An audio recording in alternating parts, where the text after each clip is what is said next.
तो बच्चा party last part में हमने फैक्टर इनकम क्या होती है, ट्रांसफर इनकम क्या होती है, नॉर्मल रेसिडेंट कौन होता है, नॉन रेसिडेंट कौन होता है, डोमेस्टिक टेरिटरी क्या होती है, ये सब हमने अच्छे से देख लिया था। आज के लेक्चर में हम उसी के आगे से स्टार्ट करने वाले हैं। और आज हमारा जो सबसे पहला टॉपिक आता है वो आता है कि आखिर नेशनल इनकम की डेफिनेशन आखिर होती क्या है, नेशनल इनकम है क्या। तो देखो ये क्या होता है, it is the sum total of factor income earn by normal resident of a country during the period of accounting year. यानी कि नेशनल इनकम क्या होती है, एक साल के अंदर अंदर हमारे जितने भी नॉर्मल रेसिडेंट हैं उन्होंने जितनी भी फैक्टर इनकम जनरेट करी है उसका अगर हम सम टोटल कर दे तो वो क्या बन जाती है, हमारी नेशनल इनकम। इसलिए मैंने आपको लास्ट पार्ट में सबसे पहले फैक्टर इनकम, नॉर्मल रेसिडेंट कौन होता है कौन नहीं होता, ये आपको अच्छे से बताया था। अगर किसी ने वो पार्ट नहीं देखा तो डिस्क्रिप्शन में लिंक मिल जाएगा, जाके चेकआउट कर लेना, वरना आगे का कुछ समझ नहीं आने वाला है। वरना अगर मैं नेशनल इनकम की डेफिनेशन आपको डायरेक्ट पढ़ा देता ना तो ये कन्फ्यूजन आती कि फैक्टर इनकम क्या है, नॉर्मल रेसिडेंट क्या है, तो इसलिए हमने पहले ही कवर कर लिया। आई होप कि आपको नेशनल इनकम की डेफिनेशन क्लियर हुई होगी। अब यहाँ देखो एक चीज़ मैंने लिखी है, नेशनल इनकम इक्वल होती है किसके, नेशनल प्रोडक्ट के। यानी देखो नेशनल इनकम क्या है कि हमने एक साल के अंदर अंदर कितना पैसा कमाया, नेशनल प्रोडक्ट क्या है कि हमने एक साल के अंदर अंदर नेशनल लेवल पे यानी कि पूरी इकोनॉमी एज अ होल कितने वैल्यू के गुड्स एंड सर्विसेज जनरेट करे। ठीक, अब हमने जितनी भी वैल्यू के गुड्स एंड सर्विसेज प्रोड्यूस करे होंगे वही तो अल्टीमेटली जाके इनकम में कन्वर्ट हो जाएंगे। तो इसलिए बोला जाता है नेशनल प्रोडक्ट इक्वल होता है नेशनल इनकम के। आई होप आपको इतना क्लियर हुआ होगा। अब बच्चों अगला टॉपिक आता है डोमेस्टिक इनकम क्या होती है। देखो डोमेस्टिक इनकम और नेशनल इनकम दोनों सेम टॉपिक है, बस एक छोटा सा डिफरेंस आता है। वो क्या आता है, domestic income is the sum total of factor income. देखो नेशनल इनकम भी क्या थी, sum total of factor income. यहाँ तक तो सब सेम है, बट डिफरेंस कहाँ आता है। डोमेस्टिक इनकम क्या है, generated within the domestic territory of the country no matter who generates it, normal resident और नॉन रेसिडेंट। यानी कि डोमेस्टिक इनकम क्या कहती है कि हम सिर्फ उसी इनकम को कंसीडर करेंगे एज अ डोमेस्टिक इनकम जो हमारी कंट्री की डोमेस्टिक टेरिटरी यानी कि कंट्री का जो बॉर्डर है उसके अंदर जनरेट हुई है। और इस बात से भी कोई फ़र्क नहीं पड़ता कि वो इनकम नॉर्मल रेसिडेंट ने जनरेट करी है या नॉन रेसिडेंट ने।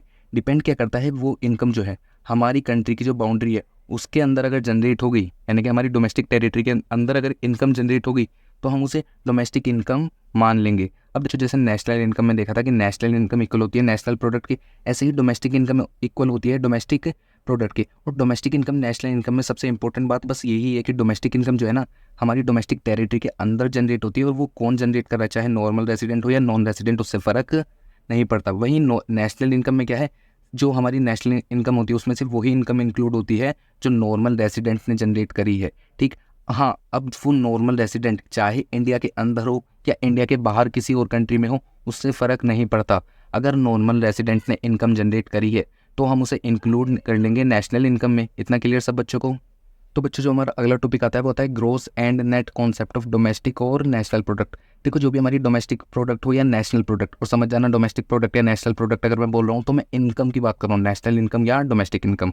तो ये जो भी हमारी इनकम होती है ये दो वैल्यू पे निकलती है, या तो निकलेगी ग्रोस पे या निकलेगी नेट पे। ठीक, जैसे आपने अकाउंट में भी करा होगा, सबसे पहले निकलता है ग्रोस प्रॉफिट, उसके बाद ही जाके नेट प्रॉफिट आता है। ठीक, तो अगर हमारे वैल्यू ग्रोस पे निकल है, अगर हमारा डोमेस्टिक प्रोडक्ट ग्रोस वैल्यू पे आ रहा है तो उसे क्या बोलेंगे, ग्रोस डोमेस्टिक प्रोडक्ट, जिसे बोलते हैं जीडीपी।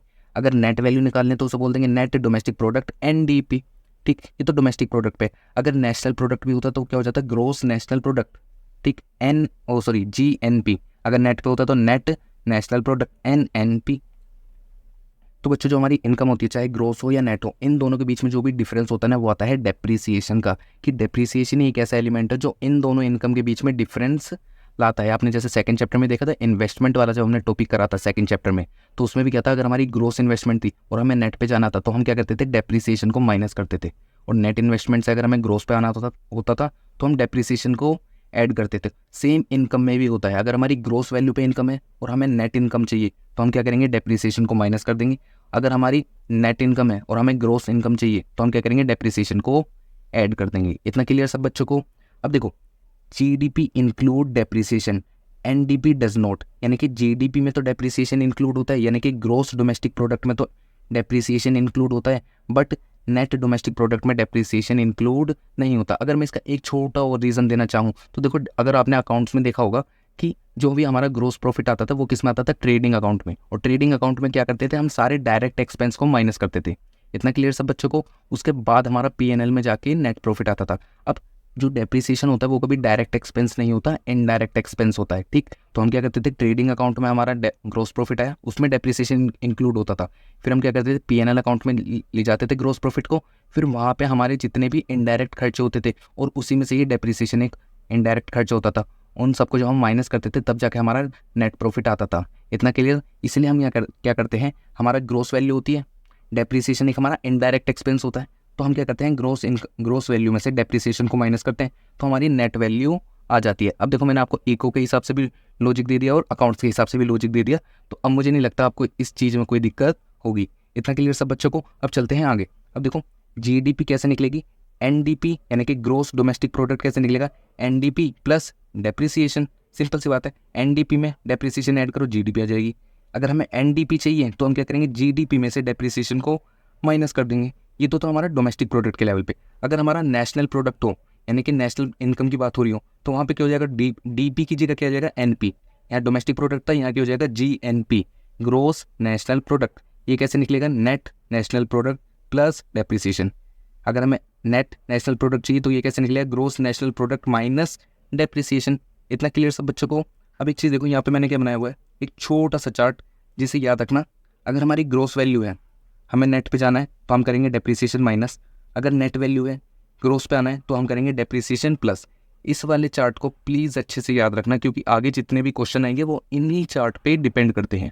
इतना क्लियर सब बच्चों को। टॉपिक आता है वो आता है domestic product at market price और एट फैक्टर कॉस्ट। अब ये क्या होता है कि अगर हमारी इकोनॉमी में कोई भी गुड्स एंड सर्विसेज प्रोड्यूस हो रहे हैं तो उनकी वैल्यू जो होगी ना, या तो वो मार्केट प्राइस पे निकाली जाएगी या फैक्टर कॉस्ट पे निकाली जाएगी। अब ये क्या होती है, इन दोनों के बीच में डिफरेंस क्या होता है, अब वो देखते हैं। देखो, market price is that price in which indirect tax and subsidy are included. यानी कि मार्केट प्राइस एक ऐसी प्राइस होती है जिसके अंदर इनडायरेक्ट टैक्स और सब्सिडी इंक्लूड होते हैं। अभी मुझे पता है कि आपको समझ नहीं आएगा, बस अभी सुनते जाइए।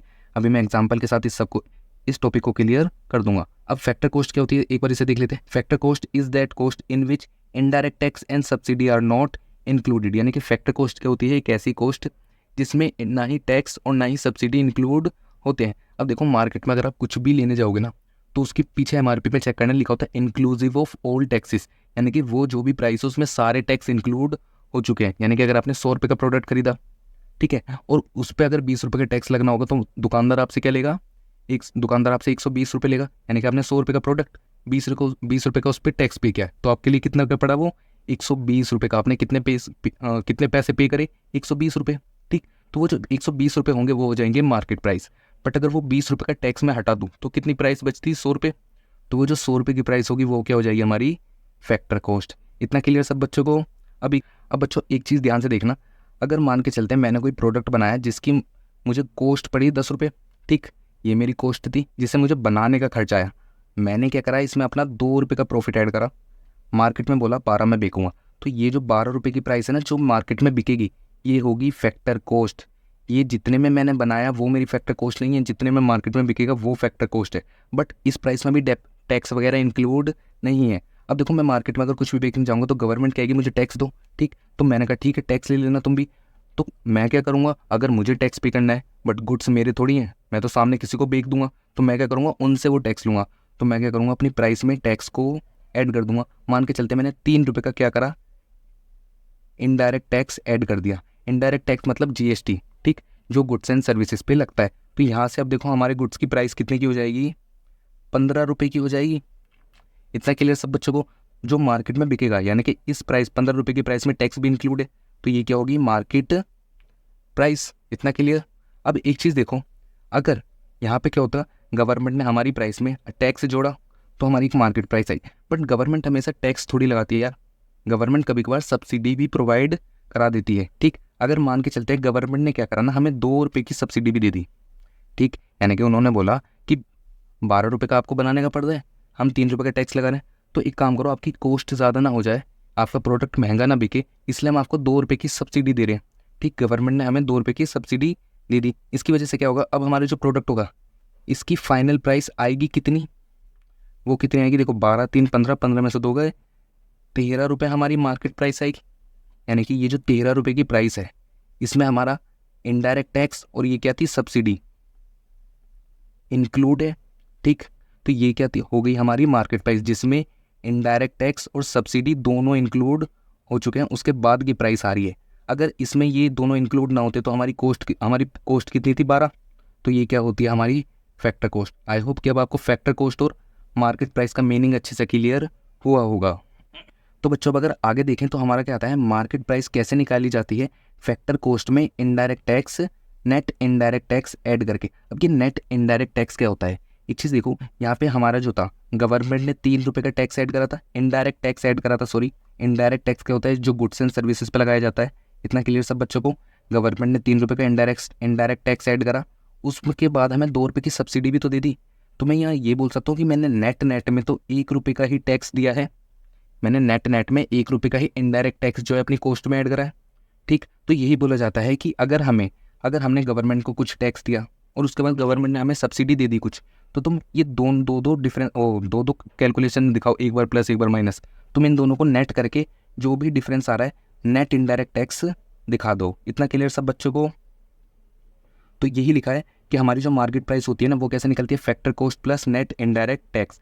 अब ये जो नेट इनडायरेक्ट टैक्स होता है जिसे हम शॉर्ट में NIT बोलते हैं, ये कैसे निकलता है, इनडायरेक्ट टैक्स यानी कि 3 रुपये का इनडायरेक्ट टैक्स था माइनस सब्सिडी, 2 रुपये की सब्सिडी, तो कितना आता 1 रुपये, और एंड में जाके हमारा 1 रुपये ही तो मार्केट प्राइस में ऐड हुआ था एज इनडायरेक्ट टैक्स। ठीक, 12 की फैक्टर कॉस्ट, 1 रुपये और ऐड हुआ था तो हमारी 13 रुपये मार्केट प्राइस आ गई थी ना। इतना क्लियर सब बच्चों को।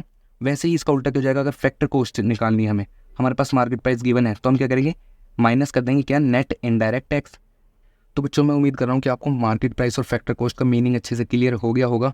अब बस इतना याद रखना है, ये वाला जो चार्ट जैसे मैंने भी आपको डेप्रिसिएशन वाला दिखाया था, वैसे ही ये वाला भी आपको याद रखना है। अगर हमें मार्केट प्राइस गिवन है और हमें फैक्टर कॉस्ट पे जाना है तो हम क्या करते हैं, NIT माइनस कर देते हैं, नेट इनडायरेक्ट टैक्स, और वो कैसे निकलता है, इनडायरेक्ट टैक्स माइनस सब्सिडी। और ये क्यों हो रहा है मैंने आपको अभी एग्जाम्पल के साथ बता दिया। वहीं अगर फैक्टर कॉस्ट गिवन है, हमें मार्केट प्राइस पे जाना है, तो हम क्या करते हैं, NIT यानी कि नेट इनडायरेक्ट टैक्स को ऐड कर देते हैं। तो बच्चों जो हमारा अगला टॉपिक आता है वो आता है conversion of domestic income into national income, कि हम अपनी डोमेस्टिक इनकम को नेशनल इनकम में और नेशनल इनकम को डोमेस्टिक इनकम में कैसे कन्वर्ट कर सकते हैं। तो देखो, national income includes factor income earn by normal resident only, कि मतलब कि नेशनल इनकम में सिर्फ फैक्टर इनकम इंक्लूड होती है कौन सी, जो नॉर्मल रेसिडेंट ने अर्न करी है। ठीक, यानी कि नॉन रेसिडेंट की इनकम इंक्लूड नहीं होती। बट वहीं दूसरी तरफ domestic income include income earn by both normal resident और non resident within the domestic territory, but it does not include income earn by normal resident from the rest of the world. यानी कि अगर कोई भी domestic income में क्या हो रहा है, अगर कोई भी नॉर्मल रेसिडेंट हो नॉन रेसिडेंट हो फ़र्क नहीं पड़ता, अगर हमारी डोमेस्टिक टेरिटरी के अंदर इनकम जनरेट हुई हम उसे ऐड कर देंगे। बट डोमेस्टिक इनकम क्या इंक्लूड नहीं कर रहा, income earn by normal resident जो कहाँ है, बाहर है इंडिया की, यानी कि from rest of the world. यानी कि अगर कोई भी नॉर्मल रेसिडेंट इंडिया के अलावा बाहर किसी कंट्री में रह रहा है, वहाँ से इनकम जनरेट कर रहा है, तो वो डोमेस्टिक इनकम में इंक्लूड ही नहीं हो रही। इतना क्लियर सब बच्चों को। जो मैंने आपको अब तक जितना बताया, मैं ये उम्मीद करके चल रहा हूँ कि इससे आपको इतना तो आइडिया लगा होगा कि डोमेस्टिक इनकम और नेशनल इनकम में क्या डिफरेंस आ रहा है। अब देखो, अगर नेशनल इनकम हमें निकालनी है, हमारे पास डोमेस्टिक इनकम गिवन है। ठीक, अब देखो डोमेस्टिक इनकम में क्या होगा, वो इनकम इंक्लूड होगी जो नॉन रेसिडेंट ने कमाई है और वो इंडिया में रह के कमाई है। बट वो इनकम हमारे नेशनल इनकम में तो इंक्लूड होगी नहीं, क्योंकि नेशनल इनकम सिर्फ नॉर्मल रेसिडेंट की इनकम को इंक्लूड करता है, नॉन रेसिडेंट की इनकम को इंक्लूड नहीं करता। यानी कि अगर मैं डोमेस्टिक इनकम में से माइनस कर दूँ factor income to abroad, factor income to abroad मतलब कि नॉन रेसिडेंट जो भी इंडिया में रह के काम कर रहे हैं, वो अपना पैसा कमा के क्या करेंगे, बाहर अपनी जिस भी वो कंट्री में रहते हैं वहाँ अपनी फैमिली को भेजेंगे। ठीक, तो उन्होंने जितना भी पैसा बाहर भेजा होगा अपनी कंट्री में, तो उसे क्या बोला जाएगा, फैक्टर इनकम टू अब्रोड। यानी कि फैक्टर इनकम टू अब्रोड क्या है, वो पैसा जो हमारी कंट्री में नॉन रेसिडेंट ने कमाया है, मतलब कि डोमेस्टिक इनकम में से हम वो पैसे को माइनस कर देंगे और उसके बाद ऐड क्या कर देंगे, factor income from abroad. Factor income from abroad क्या होगी, जितने भी नॉर्मल रेसिडेंट हैं इंडिया के, जो इंडिया से बाहर रह रहे हैं और उन्होंने वहाँ पैसा कमाया और उसे इंडिया में भेज दिया, अगर हम उसे ऐड करते हैं तो हमारी क्या आ जाएगी, नेशनल इनकम। देखो नेशनल इनकम क्या करती थी कि उसमें क्या होता था, सिर्फ नॉर्मल रेसिडेंट की इनकम इंक्लूड होती थी। अब नॉर्मल रेसिडेंट हमारे इंडिया में हो ना हो उससे फ़र्क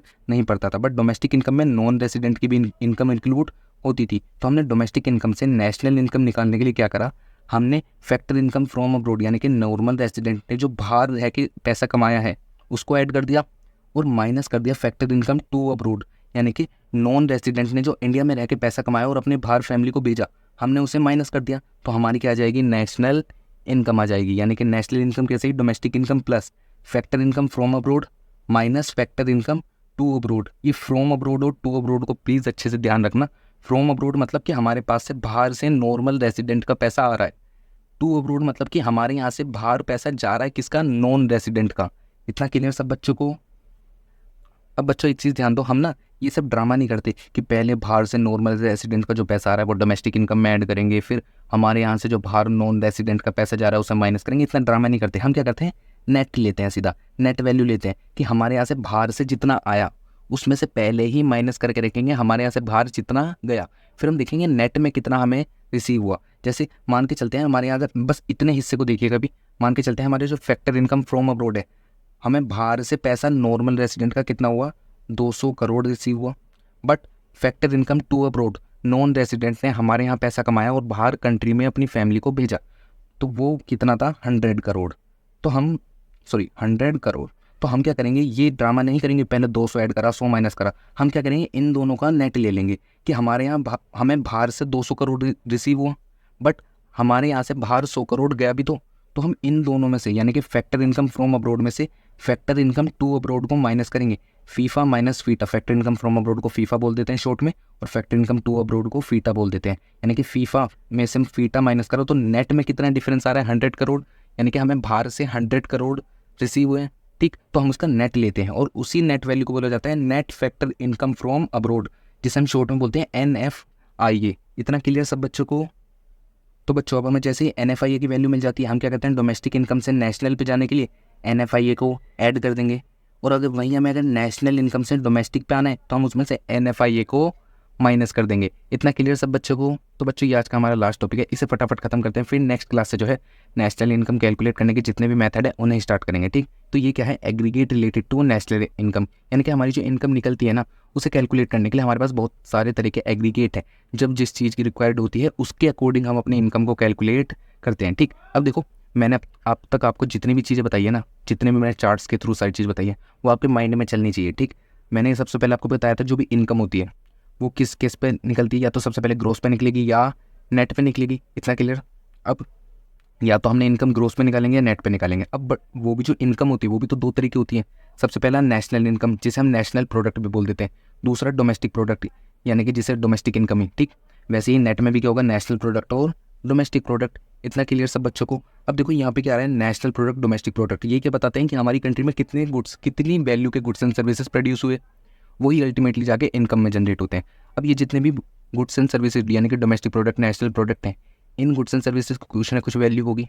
अब वो जो भी वैल्यू है उसे फिक्स करने के लिए हमने या तो मार्केट प्राइस को कंसीडर करा होगा या फैक्टर कॉस्ट को कंसीडर करा होगा। यानी कि अगर हमारा नेशनल प्रोडक्ट है तो उसमें जितने भी गुड्स एंड सर्विसेज होंगे उनकी वैल्यू या तो फैक्टर कॉस्ट पे आएगी या मार्केट प्राइस पे आएगी। ऐसे ही डोमेस्टिक प्रोडक्ट में या तो वैल्यू फैक्टर कॉस्ट पे आएगी या मार्केट प्राइस पे। ऐसे ही यहाँ पे भी फैक्टर मार्केट, ठीक।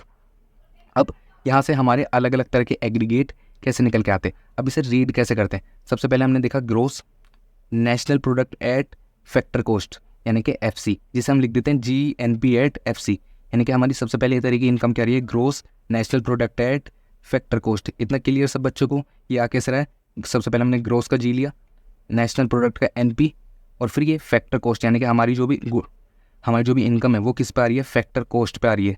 तो इसे लिख दिया हमने GNP एट FC। ऐसे ही same gross value national product at market price, ठीक है। तो इसे हमने क्या लिख दिया, ग्रोस का G, नेशनल प्रोडक्ट का NP, मार्केट प्राइस का MP, यानी कि gross national product at market price. इतना क्लियर सब बच्चों को। जो ऐसे ही करके हमारे ये पूरे आगे के 8 एग्रीगेट बनते हैं। जैसे ये वाला क्या हो जाएगा, gross domestic product at factor cost, यानी कि GDP एट FC। फिर ये वाला कैसे हो जाएगा, gross domestic product at market price, GDP at MP। इतना क्लियर सब बच्चों को। अब वैसे ही नेट में चेक करेंगे हमारी इनकम किस पे निकली है, नेट पे। Net national product at factor cost, यानी कि NNP एट FC। अगर मार्केट प्राइस पे निकलेगी net national product at market price, NNP at MP। देखो सबसे पहले वाला जो N है या G है वो बताता है कि वैल्यू ग्रोस पे है या नेट पे है। बीच का जो ये DP या NP आता है ये बताता है कि नेशनल प्रोडक्ट है या डोमेस्टिक प्रोडक्ट है। और ये जो एंड में MP आता है या FC आता है ये बताता है जो भी वैल्यू है वो मार्केट प्राइस पे है या फैक्टर कॉस्ट पे है। ऐसे ही एंड में इसका भी निकल जाएगा net domestic product at factor cost NDP at FC, net domestic product at market price NDP at MP। इतना क्लियर सब बच्चों को? बच्चों अब एक सबसे इंपॉर्टेंट चीज़ याद रखना, अगर कभी भी नेशनल इनकम कहीं लिखा आ जाए ना तो समझ जाना क्वेश्चन बात करता है NNP at FC, net national product at factor cost. इतना क्लियर सब बच्चों को? अब ये ऐसा क्यों? क्योंकि NNP एट FC को ही नेशनल इनकम क्यों बोला जा रहा है? सबसे पहले देखो, अगर कोई भी इनकम चाहिए होती है तो हम क्या करते हैं, उसकी नेट वैल्यू चाहिए होती है हमें मेनली। हमें बीच में क्या है, नेशनल प्रोडक्ट, यानी कि नेशनल प्रोडक्ट बता रहा है कि नेशनल इनकम है, ठीक। उसके बाद जो भी हमारी प्राइस होती है ना, यानी कि जो भी हमारे गुड्स एंड सर्विसेज उनकी जो वैल्यू होती है वो हमें फैक्टर कॉस्ट पे चाहिए होती है, मार्केट प्राइस पे नहीं चाहिए होती है नेशनल इनकम में। क्यों? क्योंकि मैंने जब आपको सबसे पहले इस चैप्टर स्टार्ट करवाया था लास्ट पार्ट में, तो मैंने वहाँ पे ट्रांसफर इनकम के टॉपिक पढ़ाते टाइम आपको बताया था कि जो टैक्स होता है ना वो ट्रांसफर इनकम होता है और वो नेशनल इनकम में इंक्लूड नहीं होता। अब जो मार्केट प्राइस होती है उसमें इनडायरेक्ट टैक्स इंक्लूड हो रहा है, अगर मार्केट प्राइस में इनडायरेक्ट टैक्स इंक्लूड है तो वो हमारी नेशनल इनकम में इंक्लूड नहीं हो सकता। इसीलिए जो है हमारी जो नेशनल इनकम है वो कैसे निकलती है, NNP at FC, net national product at factor cost. Factor cost क्यों? क्योंकि इसके अंदर इनडायरेक्ट टैक्स इंक्लूड नहीं है। इतना क्लियर सब बच्चों को? अब देखो, जैसे नेशनल इनकम है वैसे ही डोमेस्टिक इनकम किस पर निकलती है, NDP एट FC, यानी कि अगर कहीं भी NNP एट FC आ जाए तो समझ जाओ नेशनल इनकम, अगर NDP एट FC आ जाए तो वो हो जाए डोमेस्टिक इनकम। और ये क्यों निकल रही है? वही सेम लॉजिक, सबसे पहले इनकम नेट पे चाहिए, हमें डोमेस्टिक प्रोडक्ट चाहिए तो बीच में डोमेस्टिक प्रोडक्ट यानी कि DP ही आएगा, और एंड में हमें फैक्टर कॉस्ट चाहिए। जो भी मैंने यहाँ पे आपको लॉजिक दिया वही सेम लॉजिक यहाँ भी अप्लाई हो जाएगा। तो बच्चों मैं उम्मीद करता हूँ कि आपको मैंने अब तक जितना बताया उतना आपको अच्छे से समझ आया होगा, और ये जितने भी अब तक मैंने नोट्स यूज़ करे हैं ना, इस स्लाइड तक aggregate related to national income तक, यहाँ तक का PDF आपको डिस्क्रिप्शन में मिल जाएगा, जाके चेकआउट कर सकते हो। और मैं बोलूँगा कि यहाँ तक प्लीज़ अच्छे से रिवाइज़ कर लेना, लास्ट पार्ट प्लीज़ अच्छे से जाकर रिवाइज़ कर लेना। वहाँ जो मैंने फैक्टर इनकम का आपको चार्ट बनाया था वो अच्छे से रिवाइज़ करना है आपको, ठीक है, वरना आगे इनकम मेथड के क्वेश्चन में आपको बहुत ज़्यादा प्रॉब्लम होने वाली है। तो बच्चों हम मिलते हैं अब सीधा अगले पार्ट में, तब तक के लिए बाय बाय।